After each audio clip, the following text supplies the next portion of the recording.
Hello, today I'll be talking about a day in the life of a PhD student.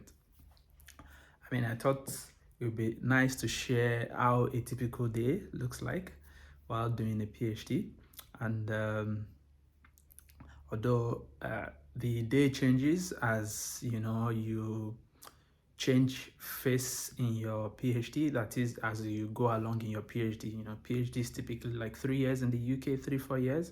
And so when you're starting your PhD, when you get to the middle of your PhD, when you're approaching the end of your PhD, the day will change, right? So I'm in my second year, so I thought it would be nice to share how my first year and my second year typical day, sort of looks like and how it is changing. So if you are new to my channel, welcome to my channel. My name is Suhaib, and on this channel, I typically talk about how to attract and secure admission and scholarship in the UK for your postgraduate studies. And also I talk about living and studying abroad based on my experience living in 3 countries so far.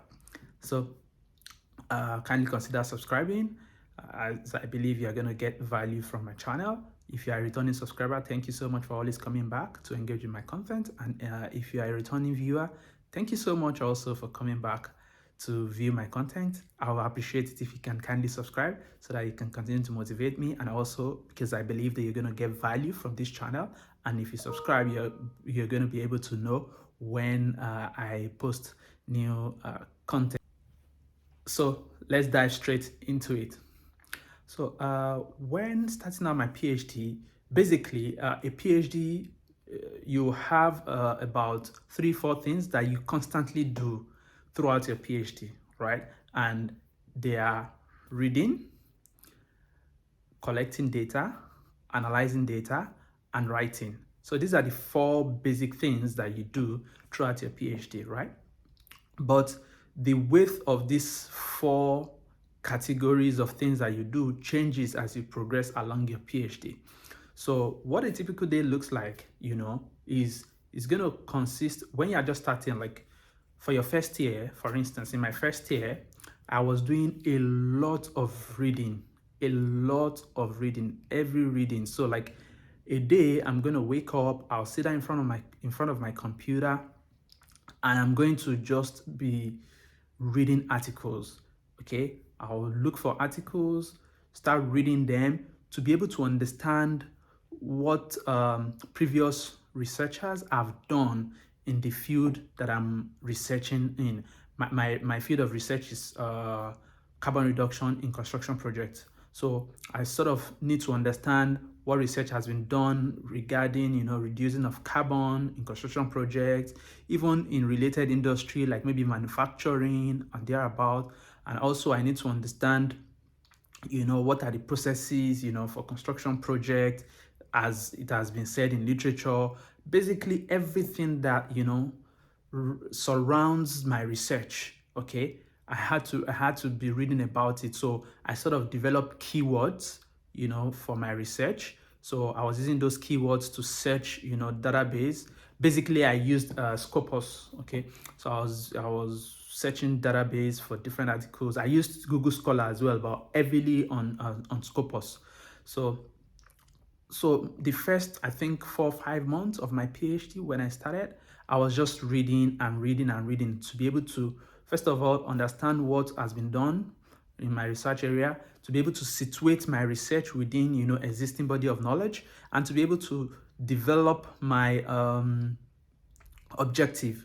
Okay, because while starting out, you just have like a topic or something. Okay, it depends on how you sort of secure your PhD. For instance, I applied for an advertised project, but I was still supposed to come up with objective, because it was just, they just sort of understand, the broad view of what the project is, and it was advertised. So when I came in, I sort of then gave flesh to it and then develop, the objective for the research. So that was the first thing I did, so basically reading to understand, what is out there, and be able to come up with an objective.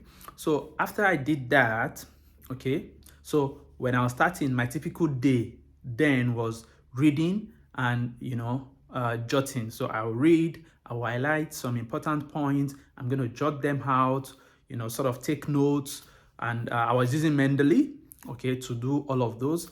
And sometimes I also just, read the article like on PDF on my laptop and just highlight on the document like that. And I have, of course, files. I have like a filing system that I use.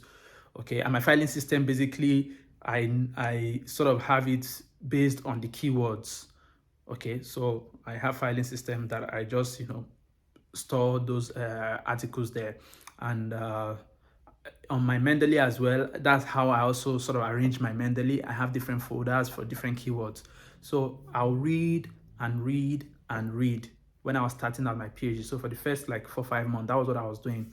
So when it got to, I think around the, from 5 months upward, 5 6 months upward, I then started to synthesize literature. Okay, because then I've been able to sort of understand what I want to do, have my research objective. I already passed my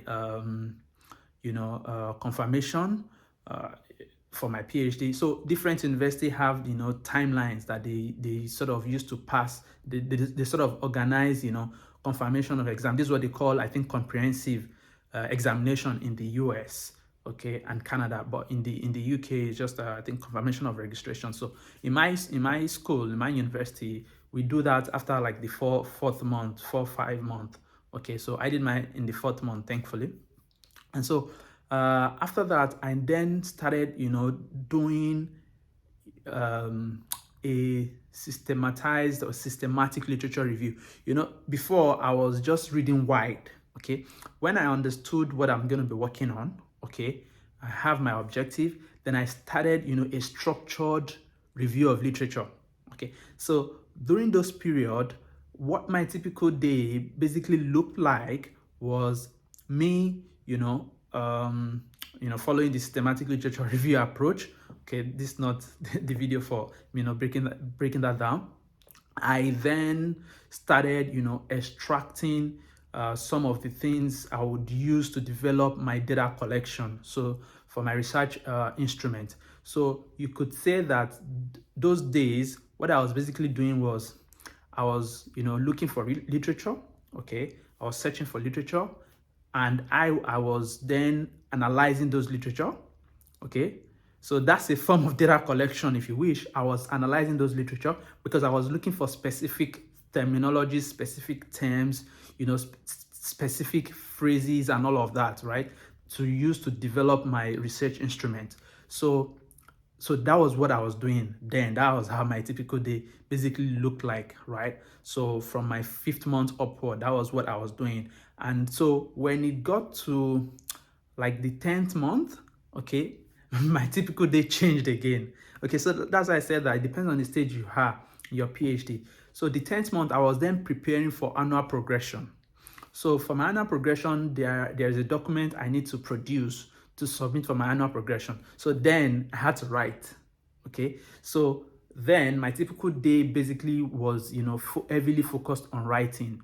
I was still doing some literature review, but it was just a very tiny bit of my day that I spent on that.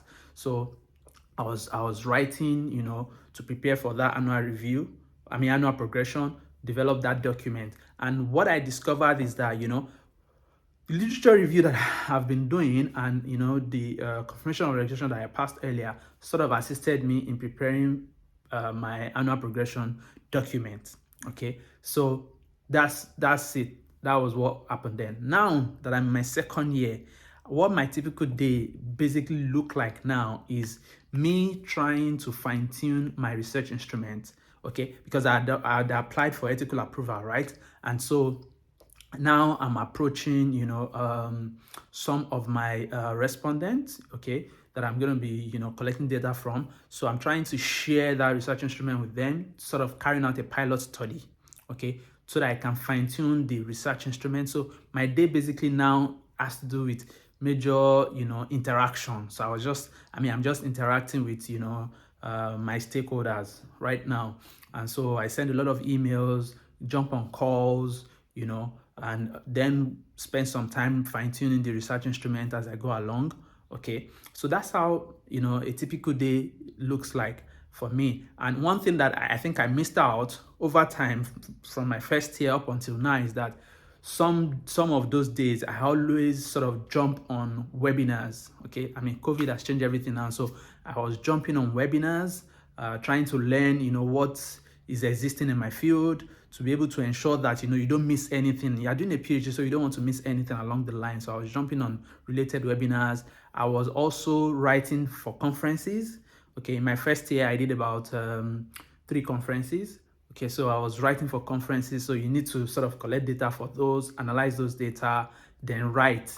Okay, so like I said, the basic thing you do every day anyway is reading, writing, collecting data, analyzing data, but it changes along the line. So what I'm looking forward to now, as my second year, is progressing, is once I finish fine-tuning my research instrument, I'll start collecting data. So once I start collecting data heavily, what would be heavily present then for me will be, to continuously or continually look for, respondent that can sort of engage with my research instrument, so that I can have enough data to analyze. So as I move towards the end of the second year, my typical day will now be like analyzing those data that I collect. So I'm going to be spending a lot of time, familiarizing myself with software, analyzing software tool that I'll be using, analyzing those data, trying to then make sense of those data. So heavily on data analysis. Okay, and what I envisage is, as I move to my third year, I'm going to be doing a lot of writing then, because then I'll try to bring everything together and yes, submit my PhD at the end of the day. So that's what a typical day is like for a PhD student, especially in the UK. Okay, I know that the US might be different, because US, I think they have some coursework that they do and all of that. So let me know in the comment section what your typical day looks like if you're a PhD student here in the UK, or if you're in the US, share your experience with us, or Canada, or Australia, or South Korea, as the case may be. So thank you so much for listening to the end. If you've not subscribed, kindly, before you leave this video, kindly press the subscribe button and click on the notification channel so that you can know when I post a new video. And I'll see you in my next video. Thank you.